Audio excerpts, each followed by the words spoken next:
Harvard University finds itself once again embroiled in a contentious dispute with campus unions over its anti-discrimination policy, an issue that has sparked debate and revealed deeper tensions beneath the surface. But here's where it gets controversial. Harvard's latest moves hint at a willingness to prioritize administrative control in ways that some say betray the very principles of inclusion and protection that universities should champion. Earlier in 2023, following discussions with various campus groups and unions, Harvard introduced a comprehensive non-discrimination policy intended to apply university-wide. A spokesperson from the university pointed to a June statement affirming that this proposal aligns with Harvard's commitment to existing frameworks like the non-discrimination, anti-bullying, and Title IX policies, which they deem appropriate for addressing related concerns. However, the university chose not to elaborate further during recent inquiries. Union leaders, however, view Harvard's stance with alarm. They argue the university appears to be bending to the conservative agenda championed by the Trump administration, long before any formal legal settlement or agreement has been reached.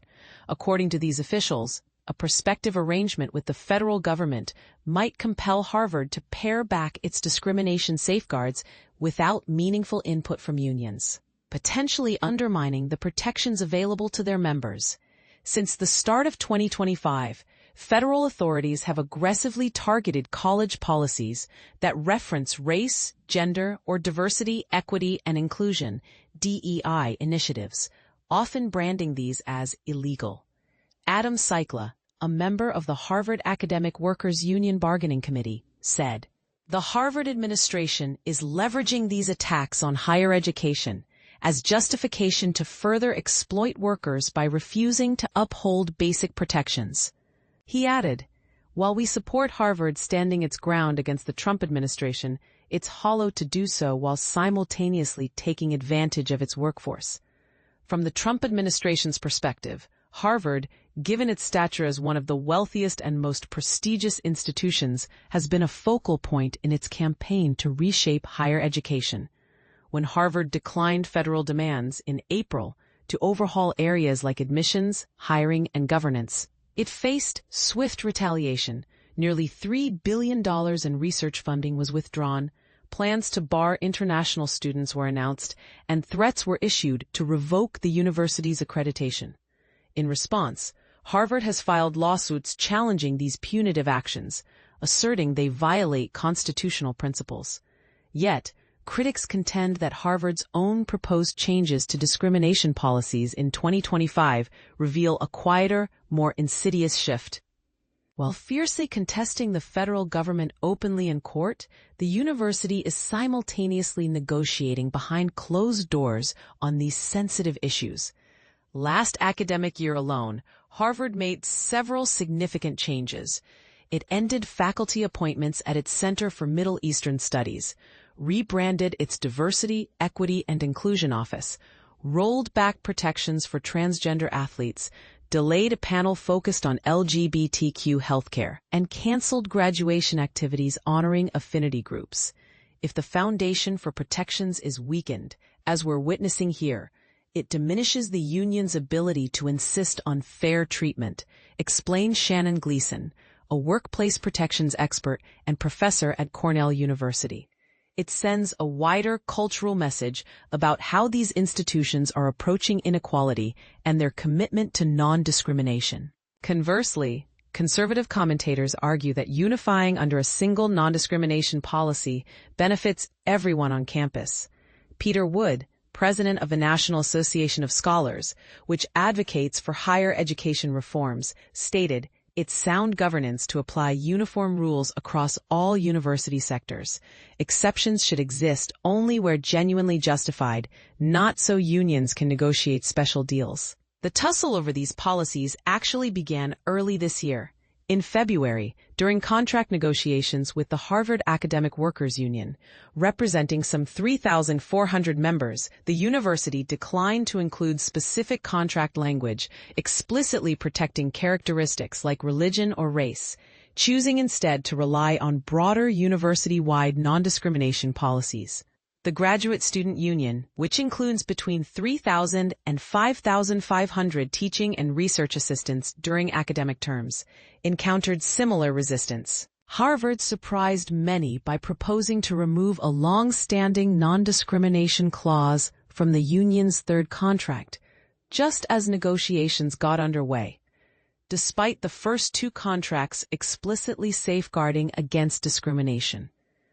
Further fueling union frustration, Harvard's proposals would restrict workers' rights to contest most discrimination complaint outcomes and prohibit union representatives from participating in complaint investigations or hearings, a move many view as an attempt to consolidate university power at employees' expense.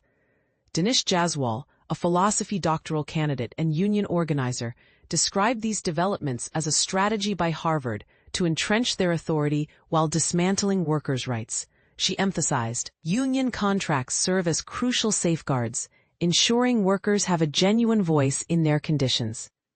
If Harvard succeeds, employees covered by union contracts would be subject solely to the university's broader non-discrimination policies, which currently protect against discrimination based on 14 categories ranging from pregnancy to disability. Notably, these university policies have evolved over time. In January, for instance, Harvard's Office for Community Conduct updated the policies to incorporate definitions of Islamophobia and anti-Semitism and to list advocating genocide as a potential violation, following agreements with Jewish advocacy groups. In April, President Alan Garber centralized disciplinary procedures for incidents including campus protests under his direct oversight, aligning with similar measures found in the Trump administration's recent agreement with Columbia University. Meanwhile, the New England Higher Education Commission, which accredits Harvard and authorizes its access to federal financial aid, is considering eliminating its own DEI standards under federal pressure, further complicating the landscape. Legal and labor experts like Hiba Hafiz, a labor law professor at Boston College, highlight that non-discrimination clauses are standard in union contracts nationwide and align with existing state and federal labor laws. She points out that every active graduate student union contract at private universities includes protections against discrimination based on race and gender. Harvard's current stance, Hafiz argues, represents a novel and troubling departure from the institution's long-standing principles, suggesting the university may be placing anti-union interests above its historical commitments to fairness and equity. Additional concerns have emerged about Harvard's efforts to exclude certain workers from union eligibility. The university contends that individuals paid via research stipends rather than a salary or hourly wage should not qualify as union members. This reclassification could remove approximately 900 graduate workers from the Graduate Student Union's ranks. Within the Academic Workers Union, postdoctoral researchers comprise a significant share of members, although many rely on research stipends. Union membership requires that they also be officially employed by Harvard. Sudipta Saha, vice president of the Graduate Workers Union, warns that these classification changes, coupled with the shifting tide of federal labor policies under the second Trump administration, could make it easier for Harvard to terminate graduate research and teaching assistants amid ongoing budget cuts and layoffs. This approach amounts to clear union busting, Saha stated, leveraging diminished federal regulatory protections to weaken workers' rights. So, here's the question to readers. Should a prestigious institution like Harvard be allowed to reshape non-discrimination policies and union eligibility quietly under federal pressure?